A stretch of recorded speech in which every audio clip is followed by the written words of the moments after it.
ఇది కేవలం ఓ పెంపుడు జంతువు కాదు, ఇదో ఫ్యాషన్ స్టార్. పూర్తి వివరాలకు చదవండి రేపటి సాక్షి దినపత్రిక. సో సెప్టెంబర్ 17 మరొకసారి హాట్ టాపిక్ గా మారింది. కాంగ్రెస్ పార్టీ ప్రజాపాలన దినోత్సవంగా ఈ సెప్టెంబర్ 17ని నిర్వహించాలని భావిస్తున్నట్టుగా తెలుస్తోంది. వెరాజ్ కొంత పార్టీ మాత్రం గాంధీ భవన్ సెలబ్రేషన్స్ ని స్వాతంత్ర దినోత్సవంగా నిర్వహించాలనుకుంటున్నట్టుగా తెలుస్తోంది.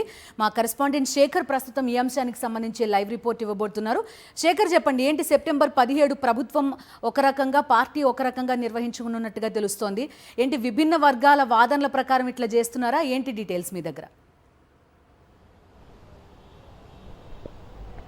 బిందు, సెప్టెంబర్ 17 అంశం మీద గందరగోళ వాతావరణం ఉందని చెప్పుకోవాలి. రాజకీయ పార్టీలు ఒక్కో పార్టీ ఒక్కో అభిప్రాయాన్ని వ్యక్తం చేస్తూ ఉన్నాయి. గత సంవత్సరం 3 పార్టీలు 3 రకాలుగా కార్యక్రమాలు నిర్వహించాయి. గత ప్రభుత్వంగా ఉన్నటువంటి బీఆర్ఎస్ పార్టీ, ప్రభుత్వం రెండూ కూడా తెలంగాణ సమైక్యత దినోత్సవంగా అధికారికంగా కార్యక్రమాలు నిర్వహించాయి. ఇక బీజేపీ పార్టీ కేంద్రంలోనూ అట్లాగే రాష్ట్రంలోనూ అధికారికంగా తెలంగాణ విమోచన దినంగా నిర్వహించింది. పెరేడ్ గ్రౌండ్లో భారీ బహిరంగ సభను ఏర్పాటు చేసి గత సంవత్సరం కేంద్ర హోంశాఖ మంత్రి అమిత్ షా హాజరయ్యారు. ఈసారి కూడా అదే సాంప్రదాయాన్ని కొనసాగించి కేంద్రంలోనూ రాష్ట్రంలోనూ అధికారిక కార్యక్రమాలు నిర్వహిస్తూ ఉంది. అదే పెరేడ్ గ్రౌండ్లో కార్యక్రమాన్ని నిర్వహిస్తూ ఉన్నారు. అమిత్ షా హాజరవుతూ ఉన్నటువంటి పరిస్థితులు ఉన్నాయని చెప్పుకోవాలి. ఇక లెఫ్ట్ పార్టీ విలీన దినోత్సవంగా జరపాలంటూ డిమాండ్ చేస్తూ ఉంది. ఆ డిమాండ్ మీద ఇప్పటికీ కట్టుబడి ఉందని సిపిఐ సిపిఎంకు సంబంధించినటువంటి నాయకులు చెప్తా ఉన్నారు. కానీ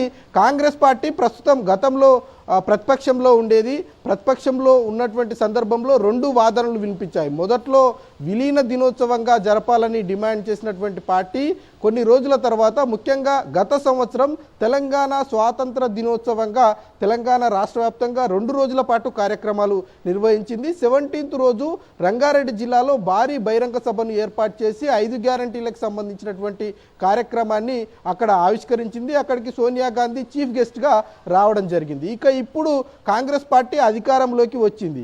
సెప్టెంబర్ 17ని ఏ రకంగా జరుపుతారు అన్నటువంటి అంశం మీద నిన్న సాయంత్రం అధికారికంగా ప్రభుత్వం నుంచి ఒక ఉత్తర్వు వెలువరింది.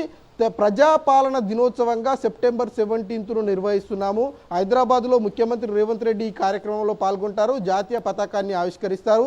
తెలంగాణలో 32 జిల్లాలు, హైదరాబాద్ మినహాయిస్తే 32 జిల్లాల్లో ఇన్ఛార్జ్ మంత్రులుగా ఉన్నటువంటి వాళ్ళంతా కూడా ఆయా జిల్లాల్లో పాల్గొంటారు. అట్లాగే ప్రజాప్రతినిధులు కూడా పాల్గొంటారు. జాతీయ పతాకాన్ని ఆవిష్కరిస్తారు అన్నది ప్రభుత్వం నుంచి వచ్చినటువంటి ప్రకటన. ఇక పార్టీకి సంబంధించినటువంటి విషయం మీద స్పష్టత లేదు. కానీ నిన్న ఉదయం పిసిసి అధ్యక్షుడు మహేష్ కుమార్ గౌడ్ ఒక ప్రకటన చేశారు. గత సాంప్రదాయాలనే ఈసారి కూడా గాంధీ భవన్లో కొనసాగింపుగా చేస్తాము, తెలంగాణ స్వాతంత్ర దినోత్సవ కార్యక్రమాన్ని మేము నిర్వహిస్తాము అంటూ మహేష్ కుమార్ గౌడ్ ప్రకటన చేసినటువంటి సందర్భము. సో కాంగ్రెస్ పార్టీలో కొంత గందరగోళం అయితే ఉందని చెప్పుకోవాలి. పార్టీకి ప్రభుత్వానికి సమన్వయం లేదన్నట్టు చాలా స్పష్టంగా అర్థమవుతుంది. మరి దీని మీద 17th లోపు ఏదైనా స్పష్టమైనటువంటి ప్రకటన వస్తుందా లేదన్నది చూడాల్సి ఉంటుంది. Okay Shekhar, thank you.